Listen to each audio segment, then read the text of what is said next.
La piel del señor Krishna es negro azulado. Sus ojos son como de felino. Sus orejas puntiagudas y su apariencia general no es terrenal. Krishna no es de este mundo. Y de algún modo encarna la esencia de un elfo alienígena o la inteligencia de otras razas, las cuales aparecen en nuestras mitologías e historias. Krishna es nuestro hombre enigmático y agradable que toma el papel de terrícola. En el poema épico Mahabharata, lleno de gigantes, hombres musculosos y superatletas, Krishna es nuestro rockstar. Impedido de tomar las armas en el conflicto, se unió sin embargo como conductor y consejero de Arjuna. Krishna está ahí para asegurarse de que los hijos de Pandu tengan éxito contra las fuerzas de Duryodhana, ya que si los 6 hermanos fallan, todo el futuro está condenado, todos estaríamos condenados. Toda la vida depende de esta batalla. De hecho, como descubrimos, esta batalla forma el patrón y ruta para superar las vicisitudes diarias de cada una de nuestras vidas en esta época oscura. Todos somos participantes para salvar a la eternidad. Es Krishna quien define los límites de la guerra. Le ofrece tanto a Arjuna como a Duryodhana una elección: sus ejércitos masivos o su asistencia personal.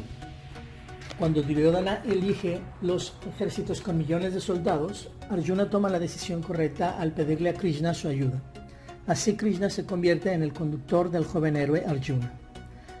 A pesar de que no esté luchando o usando sus poderes, la sola presencia de Krishna en su bando es suficiente para convencer a los Pándavas de que serán victoriosos.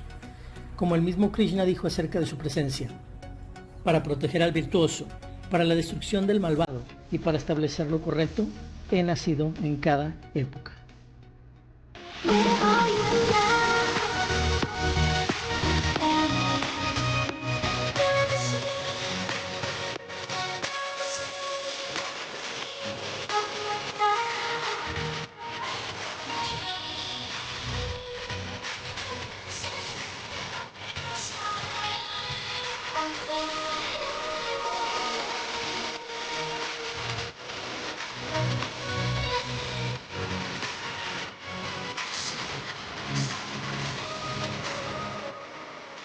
Pues así, con ese video que han visto, que he preparado, que por cierto es una traducción de un video que está por ahí en la serie de 18 días del señor Morrison. Es una traducción porque muchas de las cosas que hay acerca del Mahabharata existen en inglés, no hay traducciones de ellas, y bueno, se han tenido que hacer, como ustedes lo han notado, a través de la marcha conforme he ido desarrollando este proyecto. Pero bueno, con ese video hermoso de Krishna, relativo a Krishna, comenzamos. Y nada, voy a continuar con el siguiente video. Este video lo estarán viendo mucho después, pero está siendo grabado el 1 de enero del 2019. Exactamente hace un par de horas máximo estaba siendo estrenado el video anterior a este. También para estos, el video 38, el grabado en el parque ahí de Fort Lauderdale, de aquí de Florida. Y para este momento también, que ustedes estén viendo este video, ya habrán salido al aire los videos tanto el 4A como el 5A. Así como hace muchísimo tiempo había un video número 1 del Mahabharata que duraba 2 minutos y lo reemplacé por ese video que es obviamente el más visto de la serie, que es el video este que dura aproximadamente 1 hora, el video número 1 donde explico a fondo todo el proyecto. Rehice ese video porque obviamente conforme el proyecto fue creciendo necesito irse puliendo y mejorando de acuerdo a la magnitud del reto que se tenía enfrente. Entonces ese video número 1 de 2 minutos con el que inicié tuvo que ser reemplazado por el otro video, y qué bueno que así lo hice. Fue una excelente decisión haberlo hecho así. Pero así muchas cosas han ido avanzando, se han obtenido otro tipo de recursos, se han obtenido otro tipo de cosas. Pude obtener hace poco tiempo pude tener acceso a una traducción maravillosa al español, que por aquí ahorita vamos a dar los créditos y a comentarlo, dónde la pueden localizar, dónde la pueden encontrar, etc. Pero tuve acceso a esta traducción que contiene partes importantísimas de la Adi Parva, y bueno, aproveché y lo metí donde corresponde el capítulo 4, hay una extensión del 4, que en este momento ustedes ya la deben de tener disponible, el capítulo 4A del Mahabharata, donde leo partes importantísimas de la Adiparva que no estaban anteriormente disponibles. Y luego el video 5A, que también viene despuesito del video 5. Para este momento ya deben de estar publicadas. Entonces, bueno, afortunadamente ha habido un poquito de tiempo disponible para utilizarlo de una bella manera, de una buena manera, de una manera productiva, gracias al apoyo, como siempre, de las personas que están atrás de mí. Esto no lo hago yo solo, yo soy el que salgo a la cámara, pero bueno, sin el apoyo de mi esposa, por ejemplo, sin el apoyo de personas muy, muy cercanas, pues este proyecto definitivamente sería imposible de sacarlo adelante, ¿no? Una de las muchas lecciones que nos enseña el Mahabharata es que todos los logros importantes son logros de equipo. Jamás se logra nada realmente importante desde un punto de vista de lo que realmente es importante, jamás se logra solo. Entonces, en ese sentido, importantísimo, y gracias a toda la gente que me apoya de muchísimas maneras, de muchas formas, que me escriben para ofrecerme su apoyo, que están ahí al pendiente, dando apoyos de muchas diversas maneras. Gracias a los acharyas, a los maestros, a todas las personas que están apoyando. Y bueno, insisto, todo esto se ha podido realizar en un periodo muy, muy, muy corto de tiempo. Se pudo realizar rápidamente el video número 38. Se hizo el 38, se hizo rápidamente justo detrás de ese el 4A, el 5A y el 39. Y todo esto se está haciendo de una manera exageradamente rápida, porque igual y puede venir en cualquier momento en la vida, algún momento donde no vayan a ser tan fluidas las cantidades de videos que pueda estar yo generando, y bueno, así como tenga que ser, que sea, y así será, no pasa absolutamente nada. Entonces el día de hoy voy a compartirles una manera muy especial de hacer este video. Va a ser muy diferente en muchos sentidos a los otros, a los anteriores, porque lo vamos a hacer muy diferente, haciendo que ustedes vean públicamente varias versiones, por esta ocasión en particular, varias versiones en particular del Mahabharata, incluso videos, que representa una mínima parte, una pequeña parte de todo lo que yo de repente tengo que consultar para terminar de armar, hacer y editar cada uno de los videos.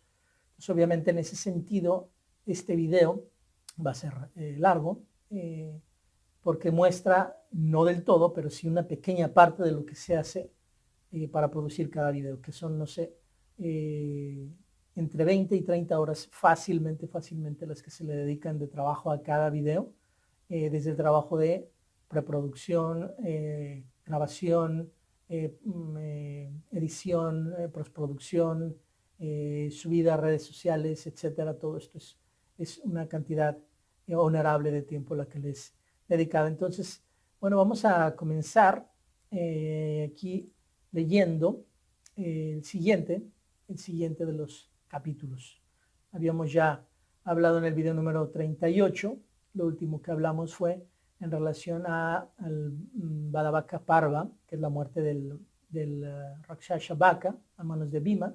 Eso lo acabamos de ver. Y aquí tenemos el siguiente capítulo, que es la noticia del Swayamvara de Draupadi. Los Pandavas continuaron viviendo durante un tiempo en la casa del Brahmin. Un día vieron llegar a un Brahmin que solicitó quedarse por una noche. Había estado por muchos países y le recibieron con gran interés, rodeándole y pidiéndole que les contara lo que había visto y conocido en sus viajes.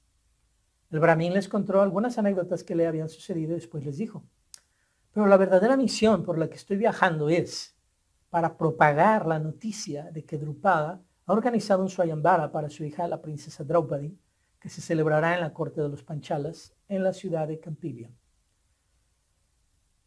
La princesa nació del fuego sagrado junto con su hermano Drishtadyumna. Los Pándavas le pidieron que les contase más detalles acerca del Swayamvara, que esto es algo que ustedes han notado ya seguramente a través del Mahabharata. Ya hemos hablado muchas veces de cómo es un relato dentro del relato, dentro del relato, dentro de otro relato, y el relato en sí consta de muchos diversos relatos. Eso lo van a ver muy claramente en el video 4A y 5A de los que acabo de liberar nuevos, ¿no?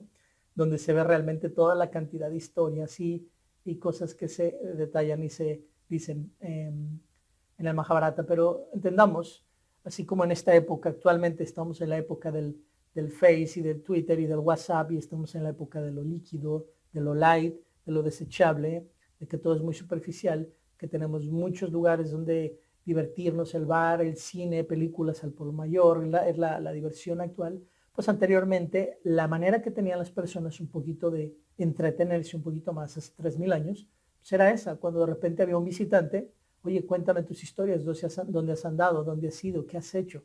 Esa era la manera, ¿no? Mucho contar historias.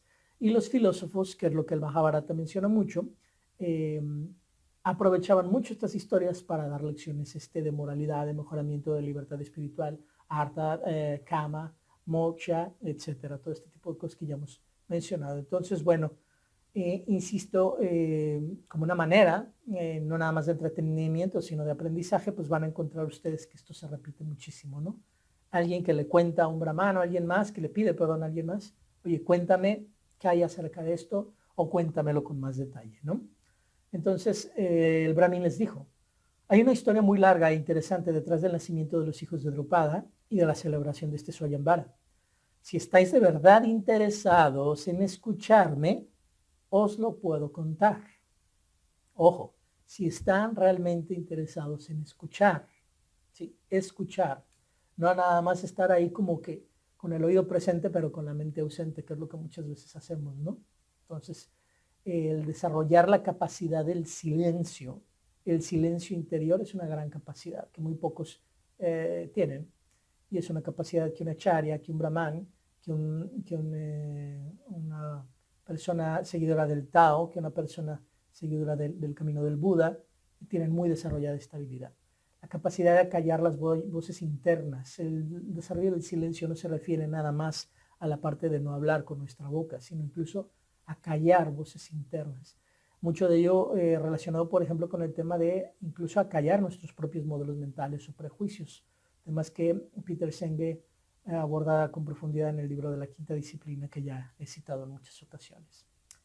Si estáis de verdad interesados en escucharme, os lo puedo contar. Los Pándavas insistieron en ello, y el brahmin empezó a relatar la historia de la enemistad entre Drona y Drupada y cómo al final Drona se vengó de Drupada con la ayuda de los Pándavas. Los Pándavas conocían muy bien esta parte de la historia, pero le escucharon como si no supiera nada.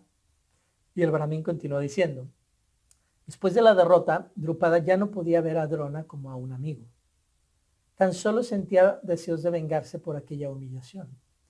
Y yo me pregunto, ¿cuándo vio Drupada a Drona como un amigo? Pues nada más cuando fue a la niñez. Después de eso fue Drona a buscar su amistad y Drupada le dijo que no. Y dice aquí que después de la derrota Drupada ya no podía ver a Drona como un amigo. Es falso, desde antes no lo veía como un amigo.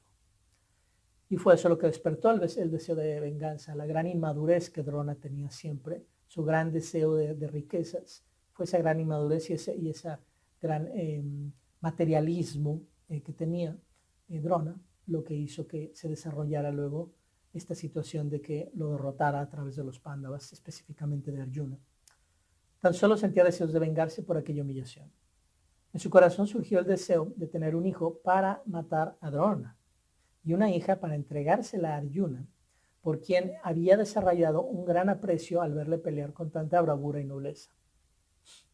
Es decir, por un lado hay un gran odio hacia Drona, pero por otro lado hay una gran admiración hacia el alumno de Drona, que es Arjuna. Y obviamente Drupada pues no tuvo la posibilidad de conocer, por ejemplo, a quien pudo haber sido muchísimo mejor, que fue Ekalavya. Ya sabemos la historia de Ekalavya.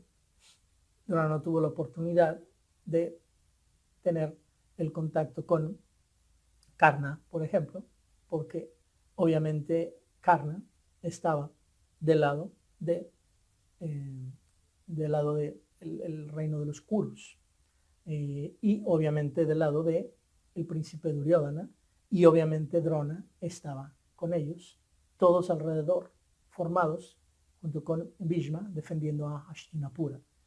Y obviamente, aunque Karna hubiera sido muchísimo mejor guerrero y Ekalavya que Arjuna, pues obviamente al estar en un bando que era del lado de Drona, simple y sencillamente era imposible aliarse con ellos, ¿no? Entonces, así es como van discurriendo las cosas. Así pues, Drupada empezó a practicar mortificaciones y austeridades con este propósito. Entendamos muy bien aquí la cuestión de mortificaciones y austeridades. Es una definición muy diferente a la mala prensa que tiene actualmente la palabra mortificación, a la definición que tiene actualmente austeridad en estos tiempos tan materialistas y tan hedonistas, donde estamos contra todo lo que tenga que representar un esfuerzo, ¿no? Mucho de esta cultura de muchos jóvenes, no digo de todos, pero muchos jóvenes actualmente, que tiene que ver con el no esforzarse, es una realidad. Es una realidad, y ojo, no estoy diciendo que todos, hay muchísimos muy, muy valiosos, pero bueno, en todas las épocas hay cosas sobresalientes y hay cosas muy interesantes en ese sentido de cómo estamos en esta época, ¿no? Nada que tenga que ver con mortificaciones, todo lo que me resulte fácil y todo lo que sea lo contrario a la austeridad es parte de las ridiculeces de turno. Entonces, Drupada, de una manera correcta, guiada correctamente por los maestros, pudo haber logrado mucho a través de mortificaciones correctas, no punitivas, y austeridades que lo llevarán a ciertos resultados específicos. Entonces, vivía en un bosque en el que había dos rishis. Yaya era el nombre de uno y Upayaya era el del otro. Después de servir a Upayaya durante un año, Drupada se le acercó pidiéndole que le otorgara un hijo y una hija capacitados para satisfacer su deseo. Aquí hay algo muy interesante. ¿Quién estuvo a cargo de Panchala del Sur durante todo este tiempo? Sabemos que el norte de Panchala, Drona se lo dio a su hijo Ashwatthama para que lo administrara, lo sabemos. Y le dijo a Drupada que se quedara con Panchala del Sur. Pero aquí vemos cómo el deber verdadero de un kshatriya, que es el de proteger a su pueblo, vemos aquí cómo Drupada totalmente se desentiende de ese deber y se centra única y exclusivamente en su venganza. O sea, vemos constantemente en el Mahabharata cómo tenemos montonales de personas fuera de rol, haciendo exactamente lo que no se supone que deben de estar haciendo. Está lleno el Mahabharata de este tipo de ejemplos. Y obviamente es para que los que están despiertos, entre líneas, alcancen a ver este tipo de lecturas de lo que no se dice con palabras en el Mahabharata. De lo que viene en el Mahabharata, 59/60 partes que fueron distribuidas entre los no humanos, entre los devas, dioses, etc., que están destinados solamente para personas que tienen en este planeta este tipo de características, capacidades de ver y de entrever y de entreleer entre las letras y entre los mensajes del Mahabharata. Entonces vemos esto, cómo Drupada estaba totalmente desentendido del reino, y vemos a alguien que tiene una obligación totalmente desentendiéndose de su obligación. Lo repito. Después de servir a Upayaya durante un año, Drupada se le acercó pidiéndole que le otorgara un hijo y una hija capacitados para satisfacer su deseo. El rishi le dijo que Yaya podría ayudarle, y los dos rishis realizaron para él un yaga llamado Putrakama. Al final del yaga, de las llamas de sacrificio surgió una carroza. Sentado en la carroza había un joven con el aspecto de un dios, ataviado con los vestidos propios de un guerrero antes de comenzar una batalla.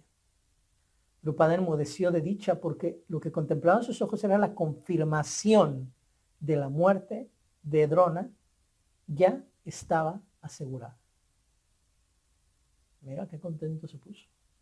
Qué contento se pone alguien de ver que alguien más va a morir. ¿Hasta dónde llega el odio de alguien?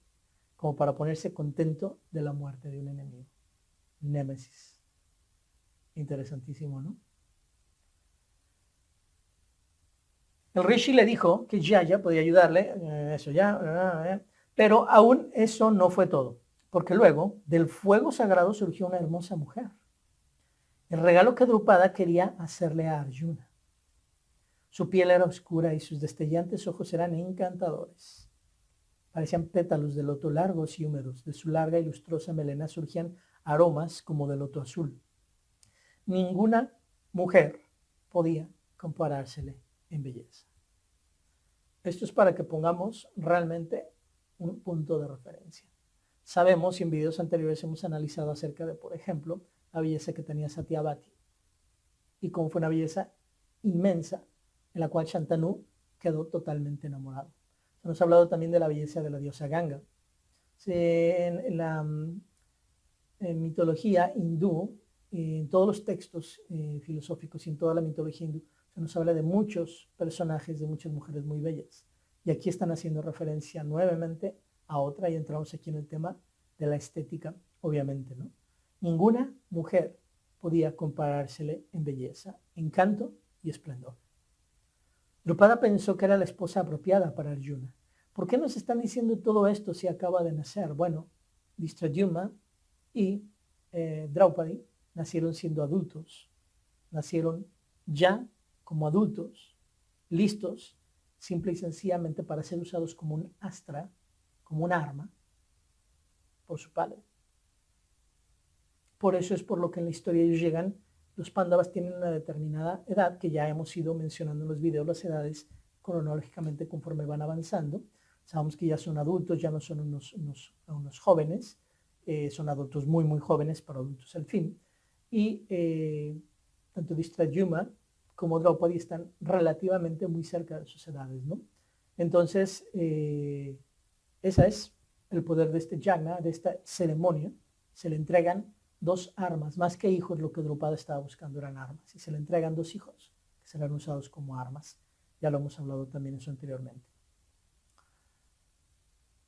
Drupada pensó que era la esposa apropiada para Arjuna. En el momento que ella apareció, se escuchó una voz de los cielos que proclamaba. Y aquí, antes de continuar, recordemos nuevamente que ha habido varias ocasiones en las cuales han habido en el Mahabharata descripciones de voces que se escuchan en los cielos. Por mencionar varias rápidas, y así de las que me acuerdo, es cuando Bhishma hizo su promesa, su terrible promesa, su estúpida promesa.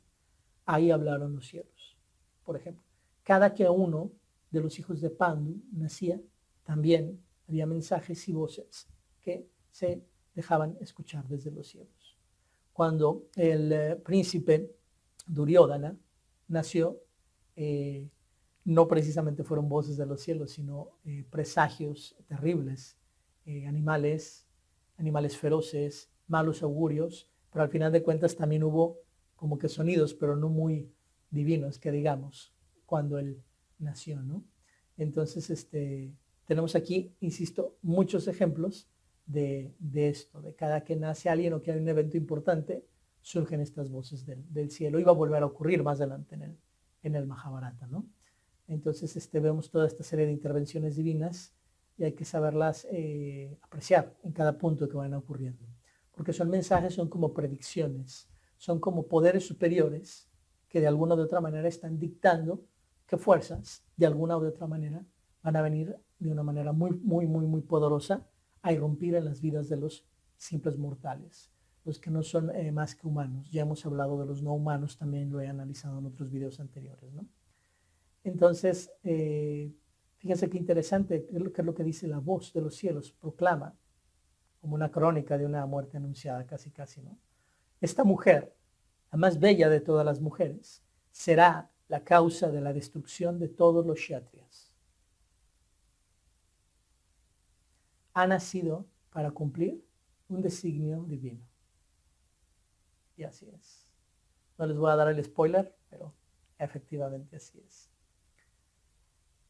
Ahora, es muy interesante porque esto están diciéndoselo, se lo están contando a los Pándavas, lo están escuchando, está ahí presente Sahadeva, que es el que sabe todo lo que va a ocurrir, y aún a sabiendas de lo que les están diciendo, que van a morir todos los kshatriyas, aún a sabiendas de eso, van y se casarán con ella.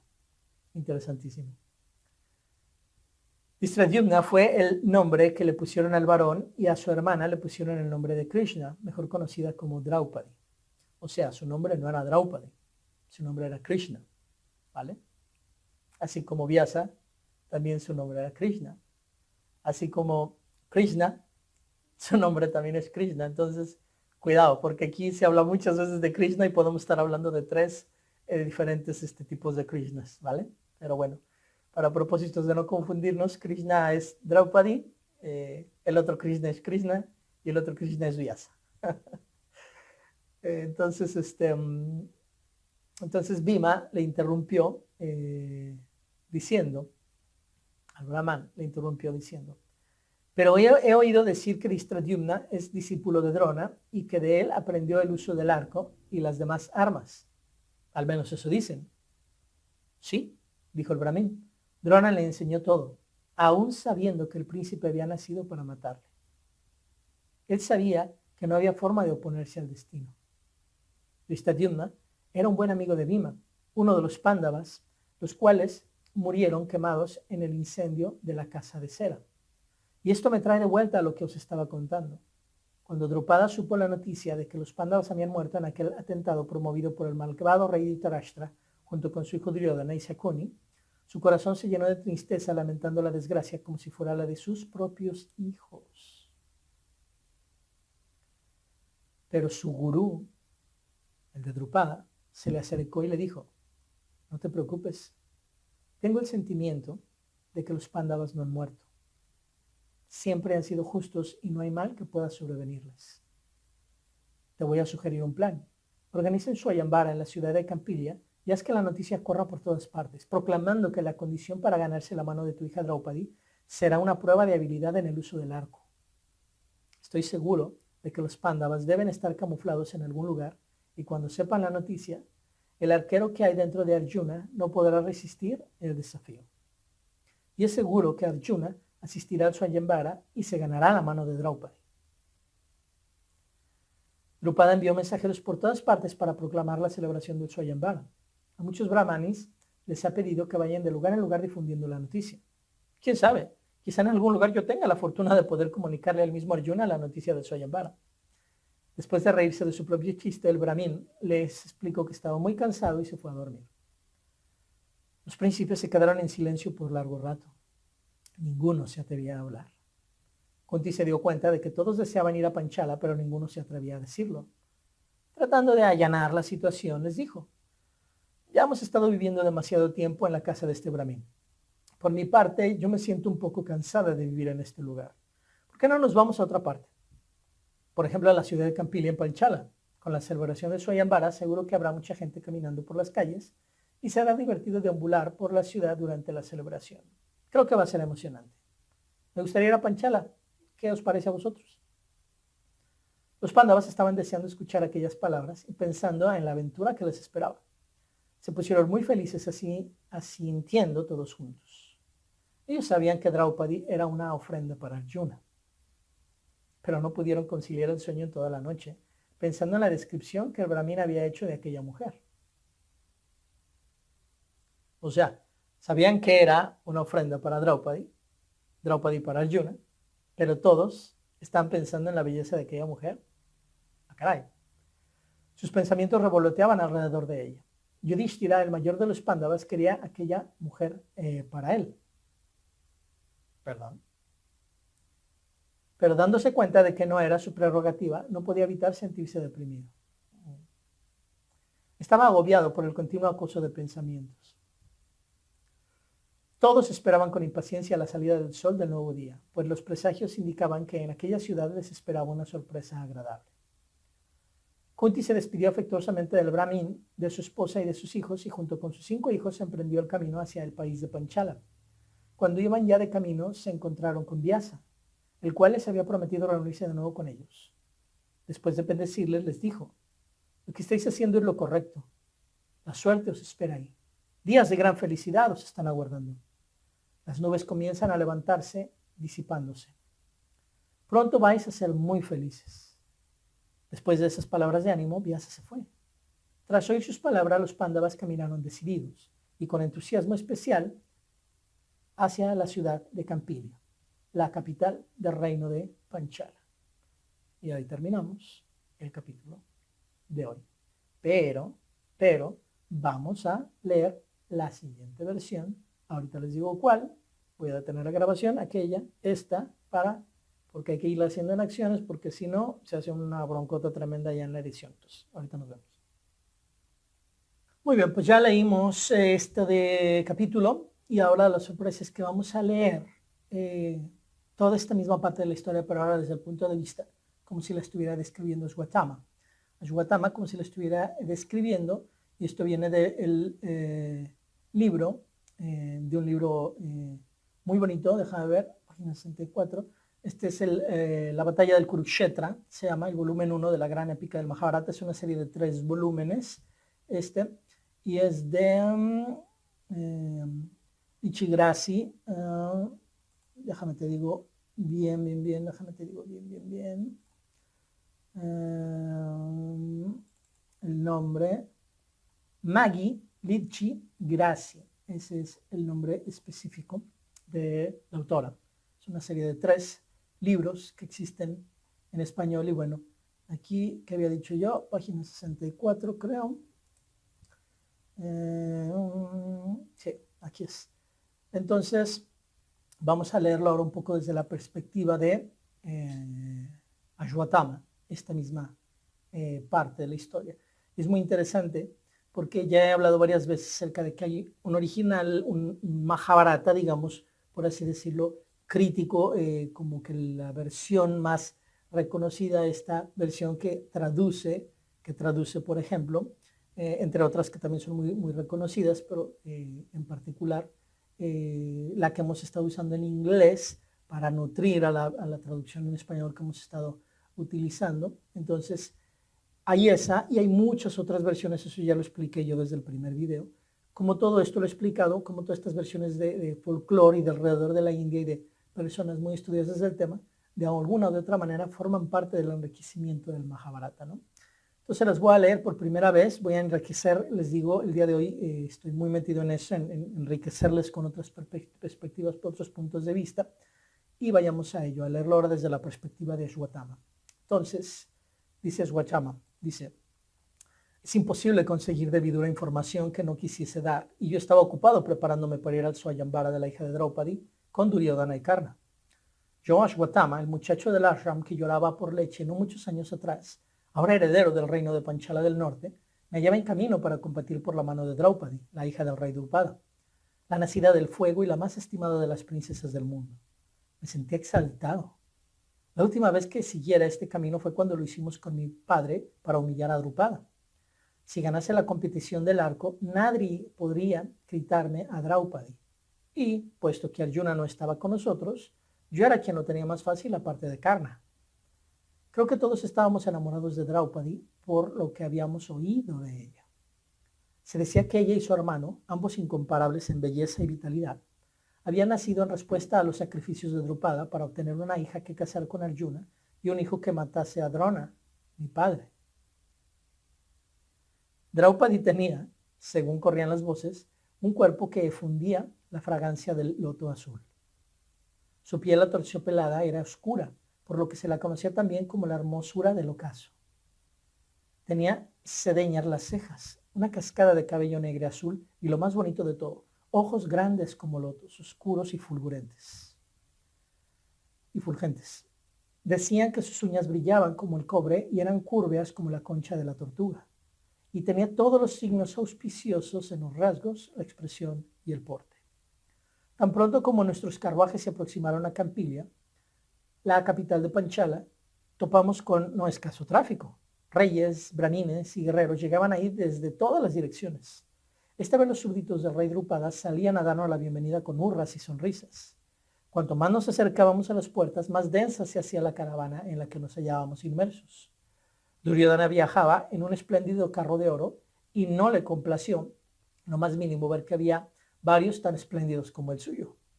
Delante de nosotros estaba el cortejo del rey Jarasandha de Mágada, el reino del suroeste. Se lo conocía por los sacrificios humanos a Rudra de los reyes vencidos. Si yo había considerado a Duryodhana un hombre satisfecho de sí mismo y a Karna orgulloso, supe mirándole solo las espaldas que Jarasandha los superaba a ambos en falsía y ambición. Su cuello y su cabeza, poderosos bajo una enorme corona, emanaban algo espléndidamente bárbaro. El traqueteo de las ruedas y los gritos de bienvenida competían con los cuernos soplados desde las terrazas más altas del palacio. Vibraban las caracolas y a cada carro que cruzaba las puertas de la ciudad se alzaba el crescendo de una aclamación bramada por los habitantes de Campila, vestidos con sus mejores joyas y sedajes. Miles y miles de flores eran arrojadas y llovía agua de rosas. Duryodhana parecía satisfecho de sí mismo, como si todo aquello fuera en su honor. Karna no abrigaba semejantes ilusiones. Su expresión, como de costumbre, era indiferente y altiva. Fuimos alojados en un palacio de 7 plantas y mi principal recuerdo del mismo es el de los paneles magníficamente labrados, las colgaduras de las paredes, las vasijas de oro y plata y un buen número de doncellas vestidas de seda y joyeles. Los músicos nos tocaban todo el día los ragas apropiados. Cuando nos hubimos bañado y estuvimos descansados, se nos condujo ante Drupada. Yo no me había dado cuenta de qué deslumbrante era la corte del mayor enemigo de mi padre. Esperaba que Drupada no me despreciase por ser el hijo de Drona. Si lo hizo, no lo evidenció. Cuando era un muchacho me impresionó ya suficientemente la magnificencia de la casa de Kuru. Ahora era como si llegase a una aldea otra vez. La sala era brillante y por todas partes había colgaduras de muchos colores con bordados de cisnes y árboles y leones y otras aves, todos tachonados de joyas. El perfume de la madera de sándalo era fuerte, como si todo un bosque se hubiera talado y competía con el de las guirnaldas de flores que colgaban en cada pilar. A través de las ventanas uno veía jardines dignos de las mansiones de los devas. Todo conducía la imaginación a un solo tema, el de la joven princesa que había crecido aquí. Pasamos 2 semanas de festejos viendo todos los tesoros de Drupada, excepto el que nos había traído a este lugar. A Draupadi, obviamente, no la habían mostrado, le iban a mostrar por primera vez el día del Soyambar. Llegó la 16ª mañana y con ella el día del campeonato de arco. Todo el que fuera invitado había arribado ya, y también muchos que no habían sido convocados. A todos se les daba la bienvenida. Era el día en que veríamos a Draupadi. Todos los reyes estaban allí. Había tantas cosas que mirar que no tenía ojos bastantes. La sala emulaba las estancias celestiales del gran dios Indra. Yo estaba eufórico con los sutiles perfumes y colores. Mirásemos donde mirásemos, veíamos brazos y hombros poderosos y rostros determinados bajo diademas magníficas. A un lado se sentaban los brahmines alzando los brazos en signo de bendición. Yo no podía apartar los ojos de Jarasandha. Su presencia dominaba la asamblea. Era hipnótica y casi me hizo perderme la entrada de Draupadi. Fue Dhristadyumna a quien vi primero, un joven poderoso, y después a la muchacha que él conducía al salón. Como todas las novias, estaba cubierta de oro y de gemas. Tenía un brillante en la nariz, portaba pendientes y joyas en el pelo y un gran colgante sobre la frente. Vestía sedas blancas. Aquí acababa su parecido con otras novias, aparte del plato de oro que llevaba para las ofrendas usuales y la guirnalda de flores que colocaría alrededor del cuello de su marido. Un estremecimiento me recorrió. Pude creer, por fin, que la mujer a la que todos contemplábamos con fijeza hubiera nacido del fuego. Caminaba tan despreocupadamente como a través de su jardín. Cuando sus ojos recorrieron la multitud, los sentí reposar sobre mí y conocer mi corazón. Tenía una figura perfectamente proporcionada, con una menuda cintura de terciopelo y un hondo seno. Mientras marchaba, un involuntario murmullo, un gruñido casi, brotó de la asamblea. Los músicos dejaron de tocar y hubo un silencio completo cuando el sacerdote de Drupada, un venerable brahmin, encendió el fuego sacrificial. Cantando, vertió en él las oblaciones de mantequilla purificada. Los otros brahmines entonces se unieron en los mantras hasta que sonaron como enjambre de abejas sobre enjambre en el estío. Nobles reyes, fue Dhristadyumna quien anunció el campeonato. Allí está el objetivo. Y señaló un pez de metal rotando en el techo del salón. Aquí está el arco y aquí están las flechas. Aquel que alcance el blanco y lo haga caer a través de ese agujero mientras mira su reflejo en este estanque de agua, ganará la mano de mi hermana Draupadi. Pronunció los nombres de los grandes señores reunidos ahí. Mi atención recayó en Shikandin, el hermano mayor, y recordé entonces la profecía y el sentimiento festivo se desvaneció. Mi padre me había confirmado la historia de mi madre. Shikandin, Amba, en una vida previa, había jurado matar al gran patriarca. Sentí piel de gallina en los brazos. Dhristadyumna, aquel delicioso y sonriente muchacho, estaba predestinado a matar a mi padre. Mis músculos se tensaron, preparados para defenderlo. Cuando oí mi nombre, me presentó diciendo: ahí podéis ver al ilustre Ashwatthama, principal entre todos los portadores de armas. Por un momento creí que ya había ganado a Draupadi. Me miró directamente, con inteligencia serena. Su mirada me desnudó de mis virtudes y defectos por igual. Me quedé solo conmigo mismo y ella. Nunca había estado tan contento de ser el hijo de mi padre. me había enseñado cosas que no había revelado a nadie más aparte de Arjuna. Había solo un hombre que podía superarme, Karna. Pero este había estudiado con el mismísimo gran Bhargava, es decir, con Parashuram. Aunque no podía avergonzarme ser derrotado por el pupilo de Bhargava, yo quería a Draupadi. Ya me podía ver a mí mismo devolviéndole a su padre a la mitad del reino que él mismo le había ganado. Él me lo devolvería con su propia mitad. El universo se me había vuelto amistoso. Podía arrancar estrellas al cielo para tachonar las paredes de nuestro palacio. Draupadi caminaría tal como lo hacía ahora hacia el estrado, pero de la mano de Ashwatthama. Su porte era inimitable. Poseía el balanceo auspicioso del elefante, pero no la inclinaba el peso delicioso de sus pechos, como se enseña a las muchachas, sino que se mantenía erecta como un árbol joven. En el trasfondo de mi mente podía oír la voz de Dhristadyumna anunciar: Yajadratha, rey de Shindu montañoso, Shishupala, rey de los Cheris, los héroes de la casa de Vrishni, Balarama, hijo de Rohini, y Krishna, hijo de Devaki, Samba, Gada, Satyaki y Kritavarma. No solo fue el parecido de Krishna con Arjuna lo que me hizo olvidar a Draupadi. Las presentaciones, las trompetas y los mantras se desvanecieron como portadas por los vientos. Me perdí la entrada de Shishupala, que estaba intentando levantar el arco. Se tambaleó y luego consiguió aferrarlo con firmeza. Lo tensó y su cuerda de acero cantó cuando se le escapó de los dedos. Otro lo intentó y fracasó.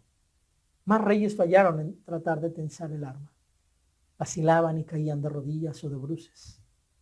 El rey Yarashandra cayó al suelo y la diadema le resbaló hasta el ojo. Hubo tal abucheo entonces que, si había llegado a dudarlo, debió de comprender en aquel momento que era el más odiado de los competidores. Dejó el palacio y volvió a su reino. Duryodhana no era amado, pero causó impresión. Y cuando fue derribado por el arco, el alivio se expresó en un suspiro roto por risas espontáneas. Era Draupadi la que había reído y vi a Dhristadyumna tocar fugazmente la mano que sostenía la guirnalda, pero demasiado tarde. Duryodhana parecía picado y resentido, y no olvidaría aquello. Salya, tío de los gemelos, o sea, de Nakula y Sahadeva, vino después y cayó de rodillas. Salya era un hombre bueno y simple, y hubo lamentos de simpatía por él. Cuando me tocó el turno, dirigí un último mantra a mi flecha, a la que había ofrecido flores aquella mañana. Aunque el peso del arco me hizo hincar la rodilla, no caí de bruces, y cuando me alcé, mi diadema y mi guirnalda estaban en su sitio. Me complacieron los gritos de los kshatriyas. Bien hecho, hijo de Dronacharya, y el aplauso entusiasta de la sección de los brahmanes. Me quedé mirando en el agua el ojo del pez, recordando la lección de mi padre a Arjuna, enseñándole a no mirar más que el ojo del pájaro de madera. Me esforcé por fijar mi mente en el ojo del pez, por hacer de aquel ojo vacuo todo mi mundo. Pero mi pensamiento voló a Draupadi y mi flecha pasó silbando junto a la cabeza del blanco, haciéndolo girar. Algunas plumas verdeazules de mi dardo flotaron lentamente hasta el suelo y quedó adherida al metal. Cuando mi turno pasó, hallé asiento junto a Krishna, que estaba al lado de Balarama. No competía ninguno de los dos. Vi a los demás como a través de un velo y sin mucho interés en el resultado. Karna tensó el arco sin esfuerzo. El arma estaba ya apuntada cuando Draupadi se levantó. No puedo casarme con este hombre. Con una voz diáfana que nos celó a todos, descalificó al Sutaputra. La voz de Draupadi era argentina y dulce, pero letal. Nunca había oído a una mujer hablar así en una asamblea. Dhristadyumna estaba a su lado y debería haber hablado por ella, pero como ni él, ni su hermano mayor Shikandi, ni su padre mostraron sorpresa, supuse que estaban acostumbrados a tales arranques y que su marido debería acostumbrarse a ellos también. Y ya les he explicado muchísimas veces el porqué estratégico de rechazar a Karna.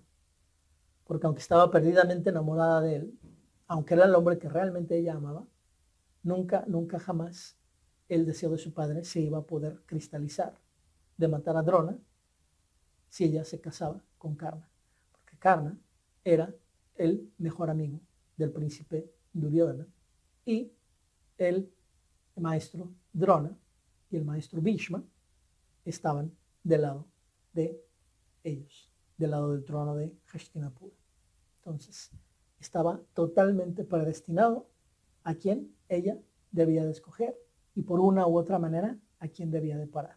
Y ella era muy inteligente y aquí fue una manera muy inteligente de evitar que su padre fuera impedido de su deseo de venganza. Entonces, dice, todo había acabado. Si Karna y yo habíamos fallado, ¿quién ganaría a Draupadi? La tensión se rompió y la gente empezó a especular en murmullos. ¿Quién? ¿Quién? ¿Elegiría ella a alguno de nosotros directamente? ¿Tendríamos otra oportunidad? Alguien se levantó en la tribuna de los brahmines. ¿Puede competir un brahmin? Los murmullos cesaron. Un joven brahmin de aspecto incomparable, atado el cabello en un moño, miraba a la asamblea alrededor. Me sentí como una cometa que acababa de caerse al suelo. Y ahí se los dejo en misterio esta parte, hasta aquí, porque ya adelanté bastante de lo que vendrá siendo el video número 40 del siguiente video, ya lo adelanté. Y bueno, ahí ya vimos entonces dos, en la traducción español, ya vimos esta otra versión también. Y ahora les voy a leer también la parte de la versión del libro de Devdutt Patnaik, que es alguien que he citado muchas veces en esta serie de videos, el libro de Yaya, que es un recuento ilustrado del Mahabharata. Entonces veamos un poquito acerca de esto mismo, pero desde la perspectiva de Devdutt ahora, ¿no? Y leamos un poco, dice el libro 6, el matrimonio, y le dice quien está contando la historia, quien le está relatando a Janamejaya, le dice, Janamejaya, en tu familia, una madre le pidió a sus hijos compartir una esposa. Y bueno, aquí nos habla acerca de cómo es que es la hija de Shiva, ¿no? Entonces, por la orden de un Gandharva, los Pandavas fueron al bosque fuera de Panchala, donde ellos se encontraron con un sabio llamado Daumya, quien estaba diciéndoles cuál era su identidad y que estaba contento de servirles como un gurú, que fuera él, que sería él su gurú de ellos, ¿no? Y les dice, la casa de Kunti, o sea, el reino de ustedes, todos ustedes como familia, está incompleto sin una nuera para Kunti. Fue el primer consejo de Daumya. Encontramos una. Vayamos a la corte de Drupada, donde se está llevando a cabo un concurso de arquería. El premio es su hija, Draupadi. Daumya entonces procedió a decirles cómo es que Drupada llegó a ser el padre de Draupadi. Y bueno, lo mismo, quemándose de la humillación después de su derrota por los estudiantes de Drona, Drupada invocó a Shiva, la forma destructiva de Dios, y buscó una manera de destruir no solamente a Drona, sino que también a sus patrones de Drona, todo el clan de los Kurus. Un hijo para matar a Drona, un hijo para matar a Bhishma y una hija que se casará dentro de la casa de los Kurus y la dividirá. Él clamó. Que así sea, para variar un poco, ¿verdad? Otra vez esta frase que ya hemos dicho tantas veces. Que así sea, dijo Shiva. Conforme pasó el tiempo, la esposa de Drupada dio a luz a una hija. Los oráculos decían que ella adquiriría un cuerpo masculino conforme pasara el tiempo. Será una transformación de género. Y ojo, aquí está viendo otra vez estas señales, estos pequeños guiños a todas las cuestiones sexuales, todas las cuestiones de identidad, todas las cuestiones de la diferencia entre sexo y género y toda esta cuestión de todas las diversidades sexuales que existen actualmente. Desde aquí ya estaban muy conscientes de todo este tipo de situaciones y de todo este tipo de diversidades sexuales desde tiempos muy, muy antiguos. Y eran muy respetuosos ellos desde hace 3000 años, cosa que nosotros actualmente todavía no aprendemos a hacer, tener este respeto por las diversidades sexuales. Ellos ya lo eran muy respetuosos hace 3000 años. Claro, la gente culta de la India. No estamos hablando de que alguien nada más por estar en la India es un ejemplo a seguir. Eso también ya lo hemos ahondado en muchos videos. Entonces, eso decía la profecía. Dice, tendrá una transformación de género como aquella del hijo de Manu, Sudyumna, quien se convirtió en una mujer Hila, que es otra historia también dentro del hinduismo que no voy a profundizar en este momento. Entonces ella será la causa de la muerte de Bhishma, dijeron los oráculos, quienes también adivinaron que ella era la hija renacida, era Amba renacida en hija de él. Drupada no estaba satisfecho solamente con eso, así que buscó la ayuda de los rishis, Yaya y Upayaya, quienes sabrían el secreto o el arte secreto de crear una poción mágica, la cual cuando era consumida daría como resultado una mujer. Estos dos sabios llevaron a cabo un gran yagna.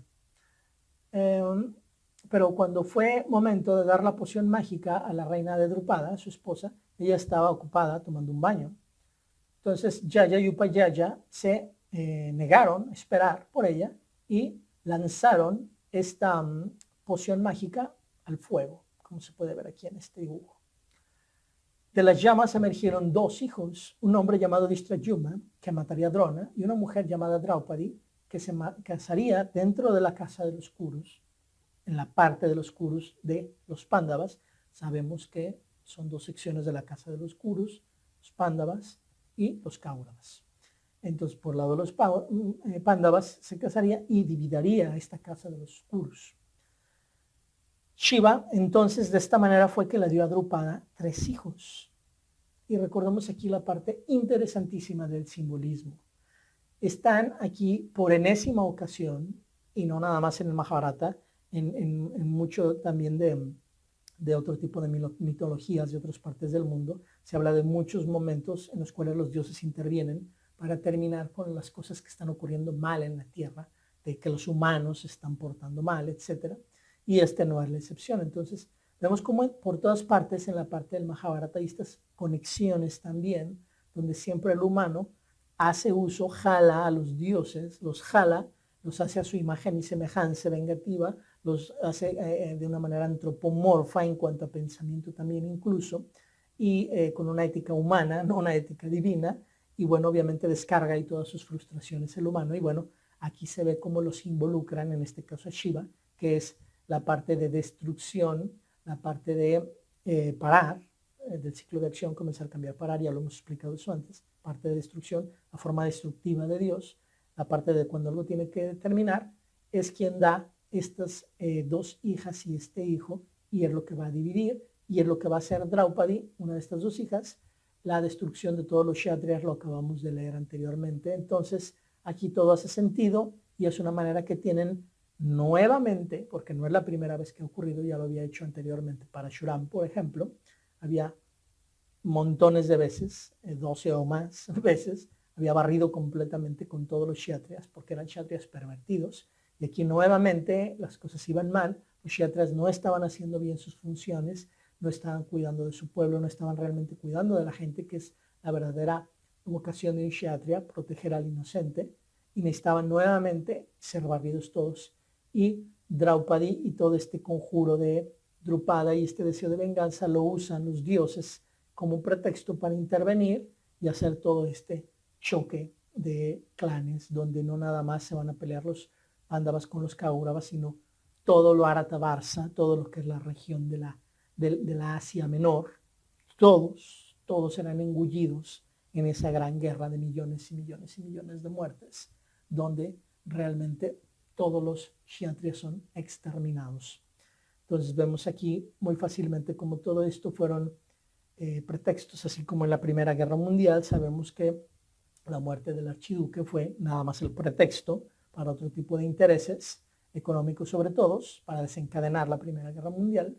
Así vemos también aquí que este deseo de venganza simple y sencillamente fue el primer pretexto para todo un montón de cosas que van a ocurrir después. Y conforme vaya avanzando la historia, vamos a ver cómo Draupadi constantemente está tratando de provocar la ira de la parte de Duryodhana para que llegue a haber un conflicto inaguantable, unas cuestiones inaguantables que terminen por dividir a la casa de los Kurus y posteriormente acabar con ellos, ¿no? Entonces, Shiva, así es como le dio a Drupada sus 3 hijos. Una hija que se convertiría en un hijo, que es Shikandi, seguida de los gemelos, un hijo que era todo lo que es un gran hombre completo, y una mujer que era una plena mujer también. El primero estaba destinado, el hijo, a matar a Shikandi, la primera estaba destinada a matar a Bhishma, el segundo, el hijo estaba destinado a matar a Drona, y el tercero estaba destinado a causar un problema en la casa de los Kurus. Entonces, Drupada quería darle a su hija a Arjuna, el más grande arquero en el mundo, pero ya que todo el mundo pensaba que Arjuna, junto con sus hermanos y su madre, habían sido muertos en el palacio de Cera, o en la casa de Cera, entonces Drupada no tenía elección más que llevar a cabo un concurso de arqueros y encontrar el próximo mejor arquero para su hija.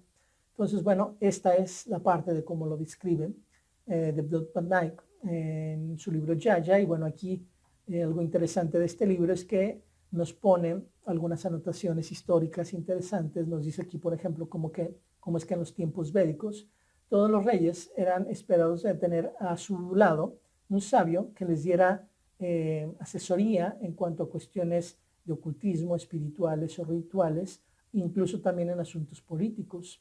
Este era el Raj Guru, o el Guru del Raja, o el tutor real. Por ejemplo, Júpiter o Brihaspati, como le queramos llamar, sirvió como el Guru de Indra, que era el rey de los Devas. Venus o Shukra, ¿sí?, sirvió como Guru de Bali, el rey de los Asuras. Ya que los Pándavas estaban destinados a ser reyes, ellos también deberían de tener de su lado a alguien que les diera consejos como gurú. Esto puede ser visto como una forma de alianza entre lo que es el Estado y la religión. Esta es una de las reflexiones que nos da aquí Devdutt. Luego nos dice cómo es que el Mahabharata es una épica Vaishnava, en la cual se enfoca en las virtudes de Vishnu, la forma de Dios afirmante del mundo, o la que cuida o la que mantiene el mundo, que es Vishnu. Shiva es la forma renunciante del mundo de Dios, ¿sí? Aparece repetidamente en la épica como una deidad que es invocada, ¿sí?, por medio de personalidades o caracteres que están ardiendo con deseos de venganza, tales como por ejemplo Amba, que lo invocó en su momento, Drupada y más tarde incluso también Arjuna, ¿no? Entonces, vemos aquí cómo usan a cada deidad para determinado propósito en particular, ¿no? Y nos habla acerca aquí también otra anotación de Devdutt, nos dice de que Shiva es considerado a Ardha Narishwara, un dios que es mitad mujer, Shiva. Los hijos nacidos a través de su gracia poseen ambas cualidades, tanto masculina y femenina, lo cual es muy interesante. Ya hemos hablado en otros videos de esta unión importantísima de los pares y opuestos, que todos los varones tengamos bien integrada nuestra parte femenina para ser un ser integral, y todas las damitas tengan muy bien integrada su parte masculina para ser mujeres en toda su plenitud completa, ¿no? Entonces, esto es un simbolismo muy, muy hermoso en el aspecto de Shiva, ¿no? Dice, la primera hija de Drupada, Shikandi, se transformó en un hijo más tarde en la vida. La próxima ocasión, la poción mágica creó 2 hijos, uno totalmente masculino y otro totalmente femenina. Vishvadyuma se visualiza como un hombre altamente violento, esa es como que la manera como está reflejado en la novela, mientras que su hermana gemela Draupadi es visualizada como una mujer altamente sensual. Y bueno, por última reflexión que pone Devdutt, dice que es muy significante el notar que Hidimbi, la mujer Rakshasha, la que era esposa de Bhima, no es considerada como una nuera, ni siquiera ni por Kunti, ni siquiera por Daumya. Interesantísimo. La descalificación que se le hace tan grande a Hidimbi. Y sugiere esto un punto de vista muy racista, es lo que nos comenta aquí Devdutt. Entonces, bueno, aquí tenemos esto, terminamos con esto, seguimos con otra cosa más, pero pauso nuevamente la cámara aquí también para cuestiones de facilidad de edición y continuamos. Muy bien, pues continuamos aquí con la última parte de este video y bueno, ahora lo que voy a hacer es compartirlas aquí unas cuestiones, tal vez ya las conozcan, cuestiones de nivel de redes sociales, etcétera, donde hay materiales, donde hay cosas interesantes de lo que es el Mahabharata y bueno, les voy a ir mostrando, no está de más, entonces bueno, aquí está el canal del Mahabharata en español, que muchos de ustedes ya lo saben, está la lista de videos, etcétera. Pero acá del lado derecho, de este lado, tengo varios canales destacados. Aquí obviamente hay un par, estos dos videos que son canales que son de videos míos de otro tipo de temas. Pero aquí está este que dice Shaka 2 o algo así.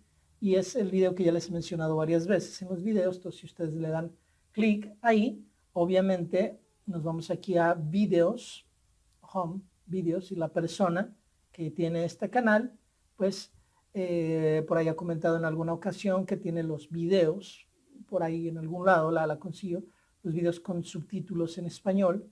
Hace un año, alrededor de un año, dejó de subir videos, de repente sigue subiendo, de repente no. Va en el capítulo número 49, pero aquí están los videos, yo los he visto todos, creo que son 104 o algo así, 98, 104.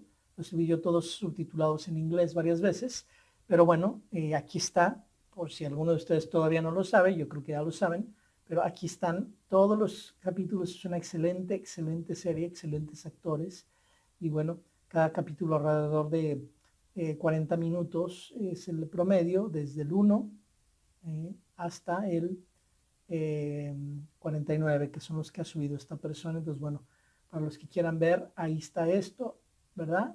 Y bueno, tenemos también, podemos hablar aquí de este canal muy interesante también de Respirar el Mahabharata.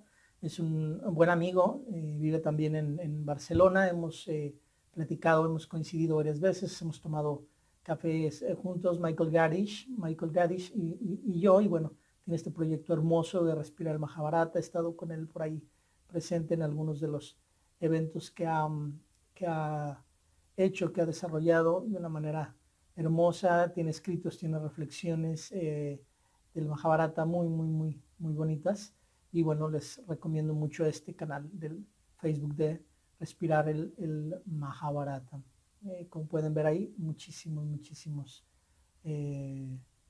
temas, desarrollos de lo que es el Mahabharata. Y bueno, tenemos aquí también Mahabharata en español, sale este de aquí, dice,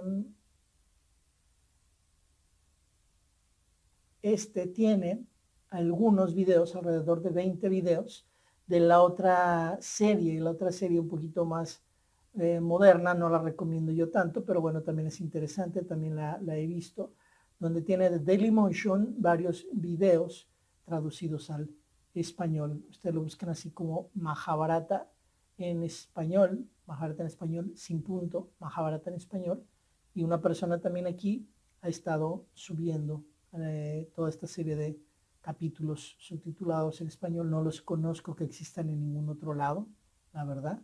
Es el único lugar donde los he encontrado. Unos dicen que están subtitulados y a la mera hora también si no están, pero la mayoría sí lo están. Entonces, bueno, eso está ahí, ¿no? Y luego tenemos el grupo de El Mahabharata en español, que es otro grupo también, es otro grupo. ¿Va? Este es un grupo también muy bonito donde esta persona, Sergio Gabriel Bustos, aparentemente hace un par de años que ya no ha estado traduciendo, lo cual está perfecto, no me parece nada mal porque sinceramente son cantidades de trabajo brutales, así súper absorbentes de tiempo, cualquier tema de traducción, así sea del inglés, es bárbaro, pero bueno, él tiene aquí todas estas entregas de las traducciones que él ha estado haciendo del Adi Parva, muy bonitas, muy hermosas, y de hecho de ahí es donde tuve yo el punto. Aquí hay un documento que dice el mahabharata.epub, es un documento que ustedes lo pueden descargar, aquí está disponible, ¿sí?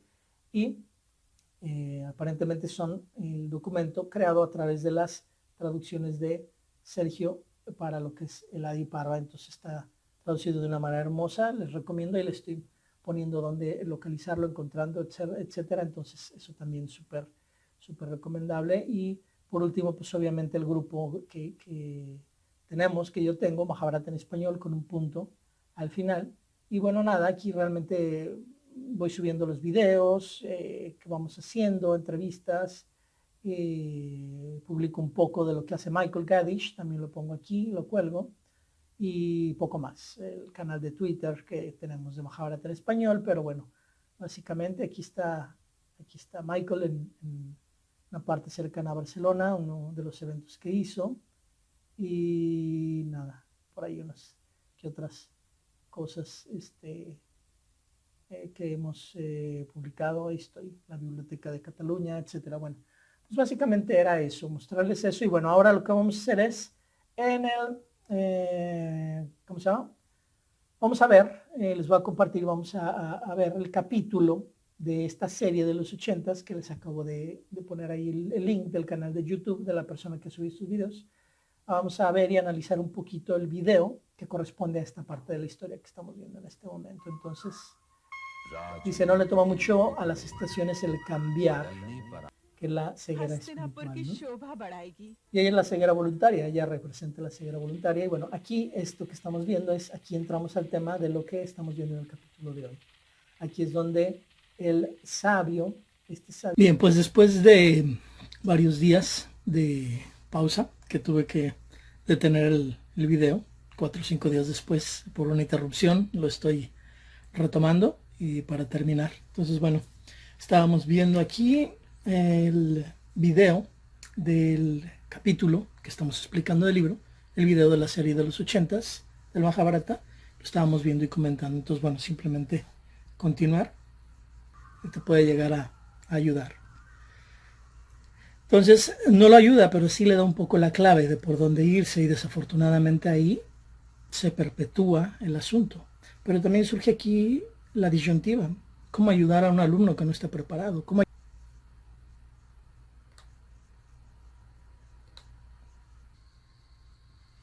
Bueno, pues continuamos. Porque bueno, realmente está disponible, ya les dije aquí en este video, ya les expliqué mucho acerca de dónde está, la pueden encontrar, la pueden ver. De hecho, desde hace muchísimos videos les comenté yo que era muy recomendable que ustedes vieran esta serie completa, esta en particular, antes de empezar el estudio de estos capítulos, para que les fuera más fácil recordar los nombres, situaciones, historia, etcétera. Pero bueno, ahí está disponible. Simplemente en este video quise hacer unas cuantas reflexiones al respecto, ¿no? Entonces voy a detener aquí esta grabación, la detengo, listo. Y bueno, continúo con los anotaciones aquí de este capítulo. Ahora voy a hacer simplemente, única y exclusivamente, observaciones en relación al asunto de esta parte de la historia, pero del original, del Mahabharata completo, al que siempre hago referencia, al original en inglés, donde hay varias observaciones que quiero hacer. La primera observación es: los Pándavas preguntan al Brahmin cómo se rompió la amistad entre Drona y Drupada, y es muy interesante, es un simbolismo que lo pregunten, porque ellos lo saben, a pesar de que lo saben, lo preguntan, ¿no? Entonces, ellos estuvieron ahí, fueron partícipes de todo eso, fueron los testigos principales de lo que ocurrió, y a quien le están preguntando, que es el Brahmin, definitivamente no estuvo ahí presente, ni mucho menos, ¿no? Entonces, ¿por qué lo preguntan? Aquí es lo que de alguna u otra manera es importante que nos cuestionemos nosotros, ¿no? ¿Y por qué lo preguntan? Bueno, lo preguntan obviamente porque quieren saber cuál es la percepción de la gente, qué es lo que dice la gente al respecto, qué es lo que comentan, ¿no? La percepción de otros generalmente es diferente a la nuestra, a la propia.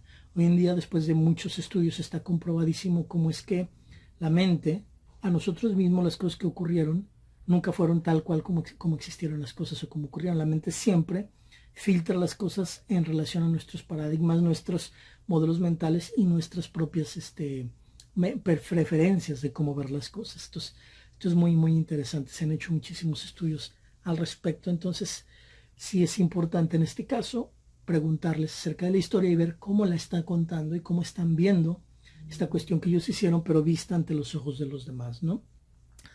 Entonces, siguiente reflexión, se vuelve a relatar otra vez la historia del nacimiento de Drona. Se narra cómo es que Drona, al enterarse de que Parashuram iba a regalar toda su riqueza, va y se la pide. O sea, él no iba por armas inicialmente, él iba por la riqueza. Entonces, otra vez vemos a este Drona siempre sediento de dinero, siempre sediento de cosas sin habérselas ganado.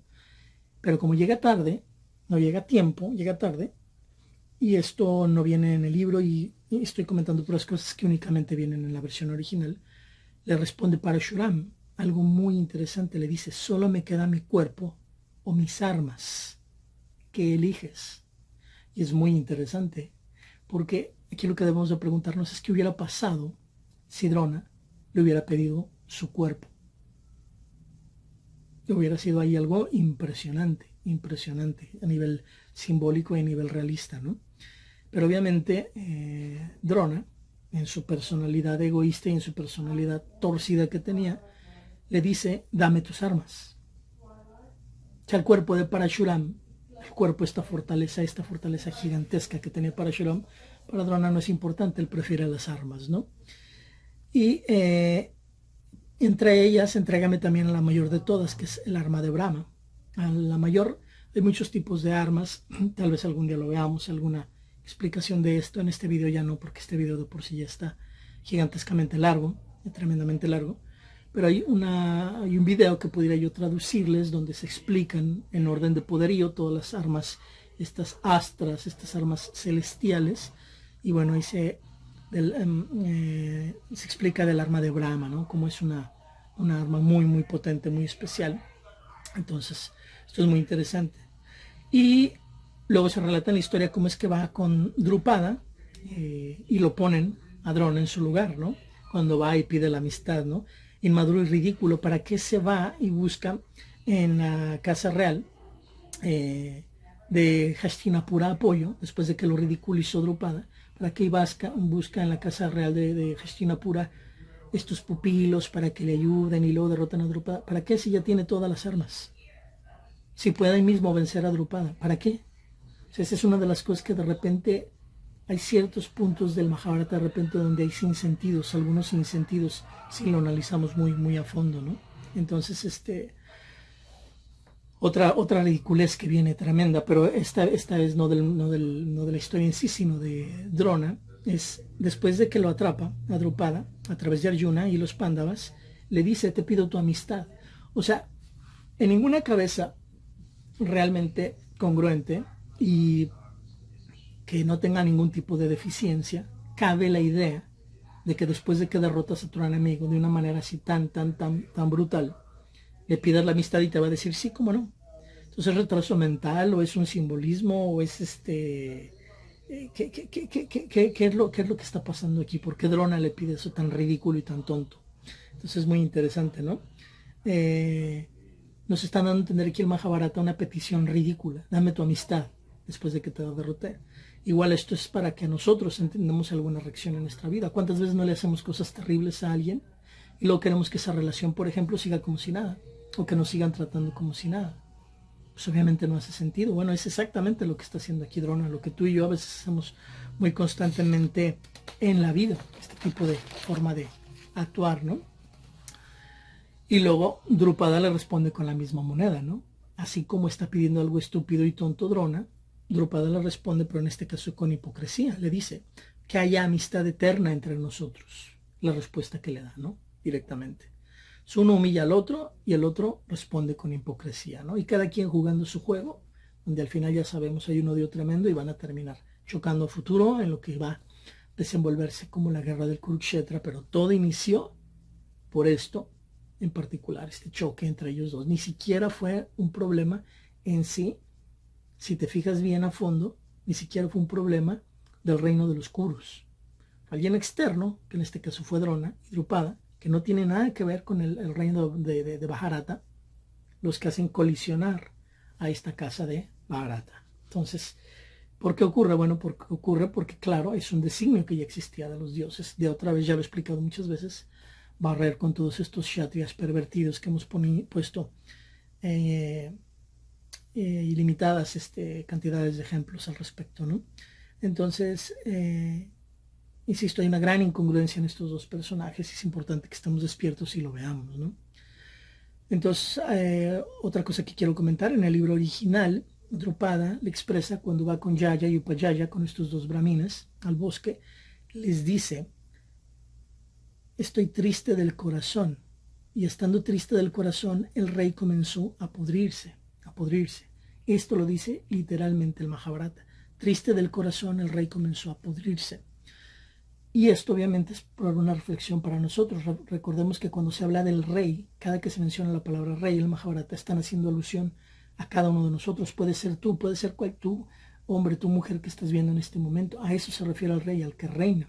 Entonces, está refiriendo que tú, cuando tengas tristeza del corazón, espiritualmente vas a empezar a tener una putrefacción espiritual, por así decirlo. Entonces, aquí la reflexión es no permitir que esto nos pase en la vida. Hay adversidades, hay vicisitudes, pero es muy importante que las manejemos de una manera adecuada, porque si no, nos pasa lo que a estos dos personajes, ¿no? Que caen en una espiral de degradación tremenda por no saber manejar esta tristeza del corazón, ¿no? Luego, siguiente punto para reflexionar. Luego Drupada siempre decía algo que no hemos visto hasta ahora, y es tremendo, es terrible, pero viene en el original, en el Mahabharata original, que es a final de cuentas la versión que es la que manda sobre todas las demás, por así decirlo.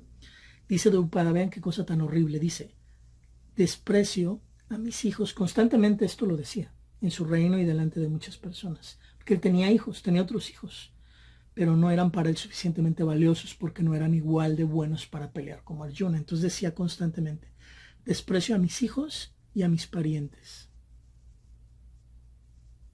por no ser suficientemente hábiles para vengarme. O sea, imagínense qué nivel de bajeza de este supuesto rey, ¿sí? Desprecia a sus hijos, deja su reino botado por ir en pos de una venganza personal. Todo ese tipo de personas, obviamente ese tipo de reyes, necesitaban ser barridos, aniquilados de inmediato de la vida. Porque ese tipo de cosas son las que enferman a la sociedad, son las que hacen que la era de oro devenga en era de plata, devenga en era de bronce y a final de cuentas en Kali Yuga o en la era de hierro. Así es como se va degradando una sociedad. Cuando cada uno de estos cuatro elementos, los kshatriyas, los brahmanes, los vaishyas, etcétera, no están realizando y llevando a cabo cada una de las funciones que a cada uno de ellos les corresponde, ¿no? Entonces eso es muy interesante, ¿no? Entonces insisto, qué locura es esta, ¿no? Que desprecia a sus parientes y a sus hijos, ¿no? Y bueno, esto igual lo mismo, debe de servirnos como un espejo. ¿Cuántas de las veces nosotros hemos hecho este tipo de cosas, ¿no? Siempre midiendo a las personas por lo que pueden hacer por nosotros o no pueden hacer por nosotros, o a nuestros hijos incluso, porque tanto realmente se amoldan a un molde social, a qué tanto son valiosos para la sociedad actual, siempre calificando a nuestros hijos por nuestras expectativas propias, en lugar por lo que realmente ellos los motiva. La sociedad está patas para arriba, la verdad, y bueno, todo eso está generando los resultados que actualmente vemos en este inicio del siglo XXI, ¿no? Entonces vemos aquí como el Mahabharata es como un microscopio. Primeramente las cosas, cuando se relata en los primeros videos, si se acuerdan, se menciona, lo he puesto en los videos, se menciona la historia así como de rapidito, un breve resumen. Luego los sabios la piden como que una explicación más completa y se da más completa. Y lo piden más detallada a cada una de las partes. Entonces vemos como el Mahabharata primero es como cuando vemos en la vida algo así a simple vista, y luego lo comenzamos a ver con un microscopio cada vez más cercanamente y más específicamente, detalles. Y eso es una clave tremenda en nuestra vida personal. Una clave muy importante para realmente resolver algo es ver las cosas a fondo y desde varias perspectivas. Aquí lo hemos visto incluso y lo han visto en los videos, como a veces una historia se relata posteriormente nuevamente, pero descrita por alguien diferente. Esto es muy importante porque nos da luz acerca de otras perspectivas. Y en la vida a veces no hacemos eso, ¿no? Analizar algo desde varios ángulos y desde varias perspectivas. Entonces, aquí el Mahabharata está dando una clave, una ruta acerca de este tipo de manera iniciática de observar la vida, ¿no? Entonces, es muy importante. Hay muchos críticos que mencionan que el Mahabharata lo critican porque dicen que redundan muchas cosas o está realmente así como que cambiando y repitiendo las mismas historias, y no es así. Es más bien que el Mahabharata no lleva prisa, no está hecho para el humano promedio, está hecho para el humano que va en pos de lo divino, y en ese sentido invita a ver las cosas desde la misma historia, desde diferentes perspectivas y muy a fondo, muy llena de ejemplos sobre todo, que es como una persona iluminada, de alguna manera puede funcionar mucho la manera de darse cuenta de las cosas. Entonces, siguiente reflexión: el más joven de los dos brahmines que mencionan aquí en la historia es Upayaya, y le ofrece 10,000 cabezas de ganado en el Mahabharata original. Le ofrece 10,000 cabezas de ganado. ¿Cuál es la respuesta del menor de los dos? Única y exclusivamente le responde inicialmente: no puedo. Y punto, y se queda callado, sin negociar, sin entrar en ningún tipo de rollos. Le ofrece 10,000 cabezas de ganado a cambio de que le ayude a hacer el ritual para tener un hijo para matar a Drona. Y este Brahmin, como está alto en su nivel de conciencia, simplemente le responde: no puedo. ¿No puedo qué? No puedo hacer un rito para que tengas un hijo que asesine a Drona. Pero Drupada no se queda contento con esa respuesta, se queda un año sirviéndole, abandona su reino, insisto, totalmente fuera de rol, totalmente haciendo lo que no se supone que debe de hacer y dejando de hacer lo que se supone que debe de hacer, que es algo que tú y yo muchas veces hacemos en la vida. Es para que nos reflejemos tú y yo en esto. Y lo deja y se queda ahí un año más sirviéndole al sabio. Y podríamos decir que en este año logra corromperlo un poco, sí podemos decir, porque ya se vio medio borroso aquí, no importa. Ahí está. Podemos decir que lo logró corromper. ¿Por qué? Porque después de un año de servirle le da una pequeña clave. Si no le ayuda del todo, pero le da una clave. Le dice cómo es que su hermano mayor no es puro y creo que mi hermano mayor desea cosas mundanas. Ve con él. Se le da clave por donde puede haber alguna salida a su problema.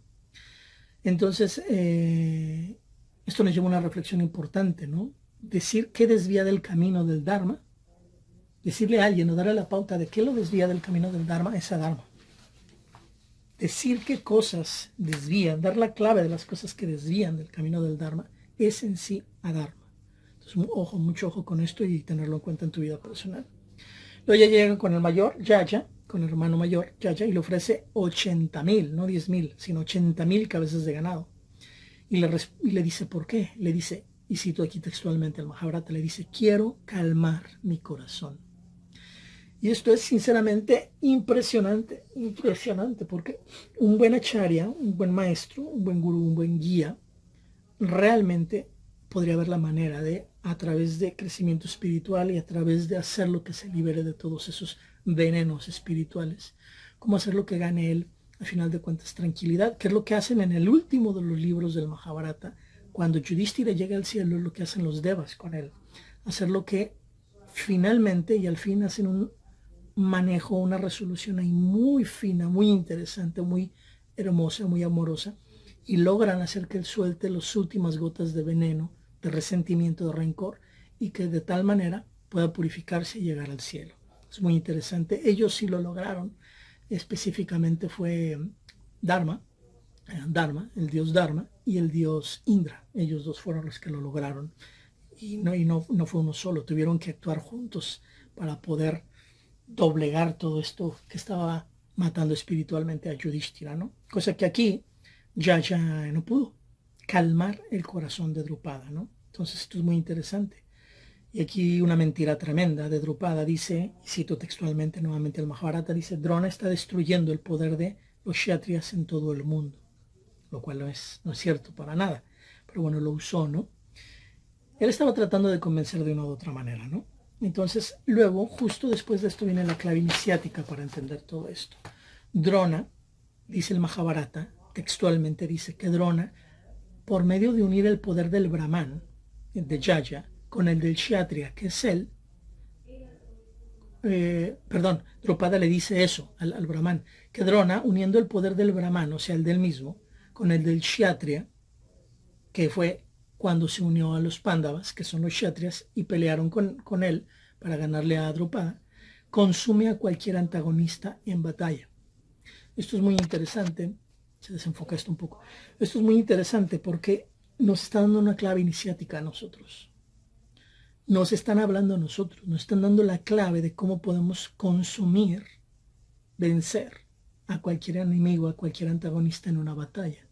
Y no necesariamente de guerra, sino en cualquier tipo de reto que nos pongamos en la vida. Y no necesariamente externo, también incluso batallas internas, a nivel interno que tengamos, a nivel emocional, a nivel personal, a nivel de decisiones, etcétera.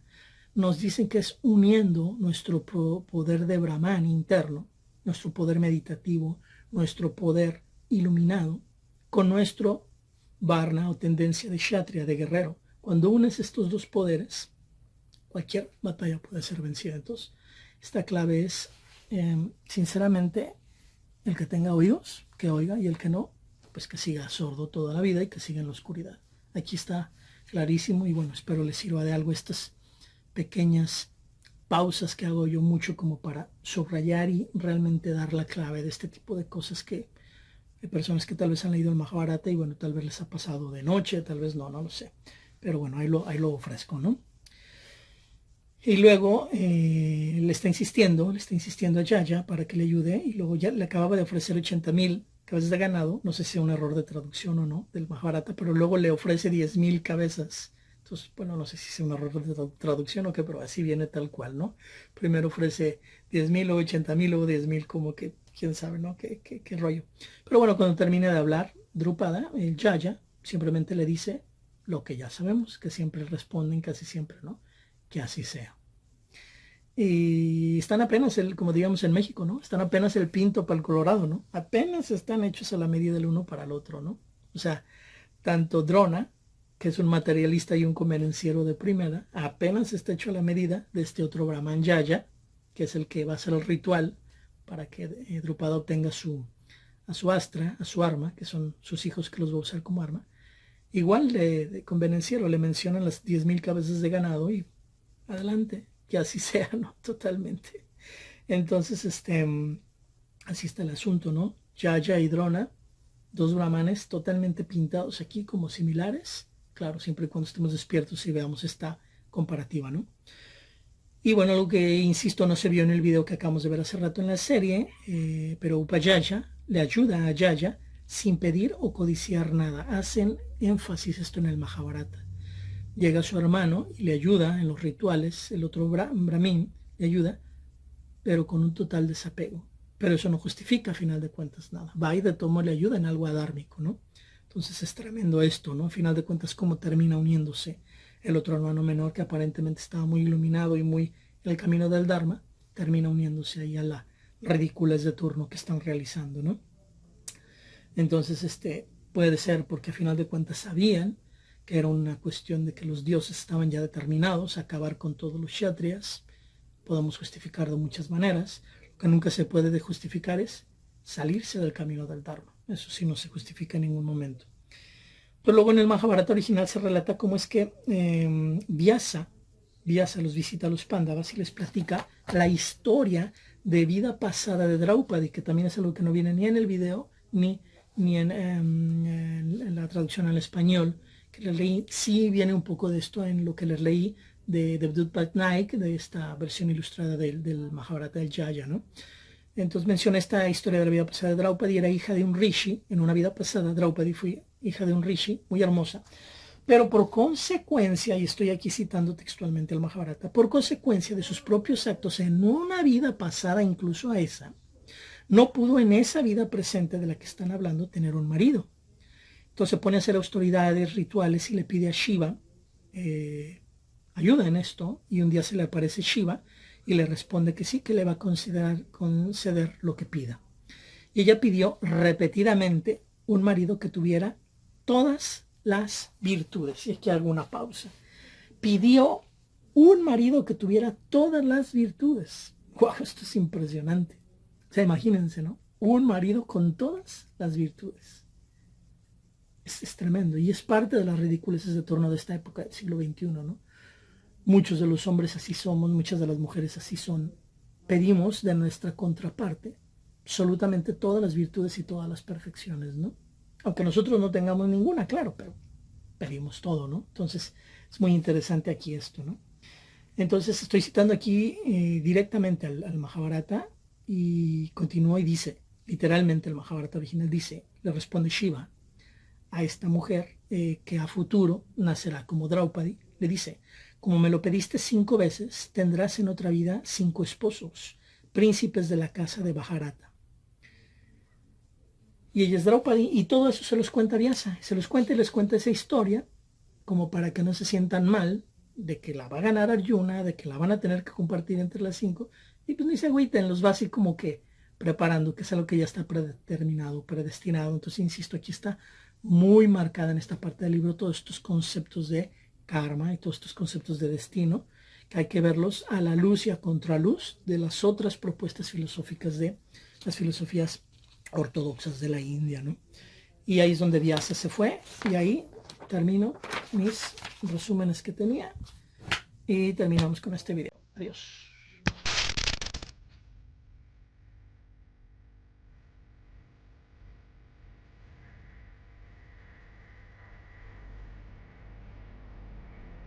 You were the to my life,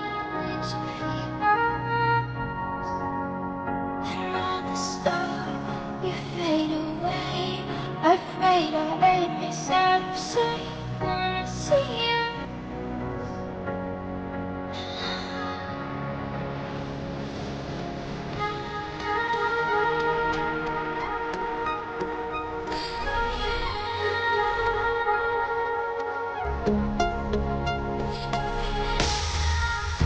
Was it all in fantasy? We are united. We are imaginary. We are